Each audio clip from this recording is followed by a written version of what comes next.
Кабинет министров утвердил новые тарифы на электроэнергию. Плата за электроэнергию увеличена с 60 копеек до 95 за 1 киловатт в час для государственных органов и бюджетных учреждений, за исключением учреждений образования и здравоохранения, которые финансируются из республиканского бюджета, а также приравненных к ним потребителей, в том числе объектов Министерства обороны России и ФСБ России, дислоцированных в Абхазии. Как подчеркнул министр экономики Эдгур Ардзинба, увеличение тарифов на электроэнергию не коснулось физических лиц. Они, как и раньше, будут платить 40 копеек за 1 киловатт в час.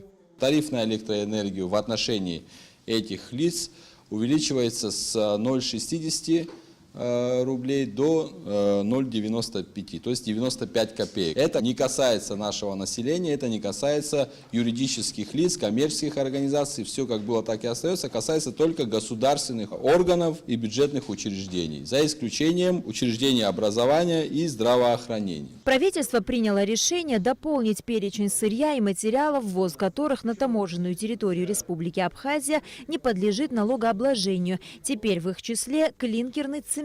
Как отметил Эдгур Ардзинба, ввоз сырья необходим для более активного развития данной отрасли. В данном постановлении предлагается внести в этот перечень еще одну группу товаров под названием клинкерные цементы. Речь идет о том, что на территории Абхазии появилось производство цемента. Оно не такое большое, но тем не менее первый шаг в этом деле сделан.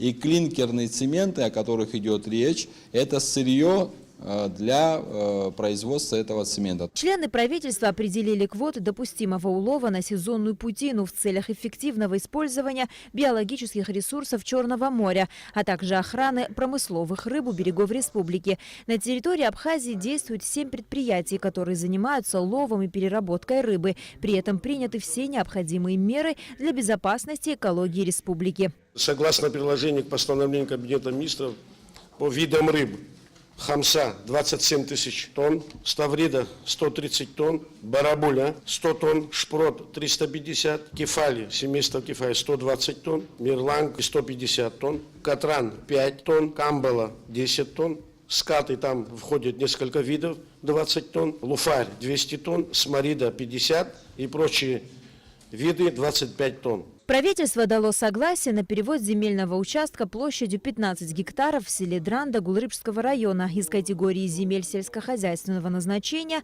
в категорию земли иного специального назначения. Таким образом, в Гулрыбском районе определен земельный участок под строительство новой тюрьмы. Кабинет министров передал Конституционному суду сгоревшее административное здание РУП «Абхазская железная дорога» по улице Дзидзария. На ремонт здания в 2019 году выделяется 50 миллионов рублей. Правительство также утвердило положение о Государственном комитете Республики Абхазия по строительству и архитектуре. Указ о создании ведомства был подписан в августе 2018 года. На Алакове Алексея Гухава, Томас Чиковани, Абхазское телевидение.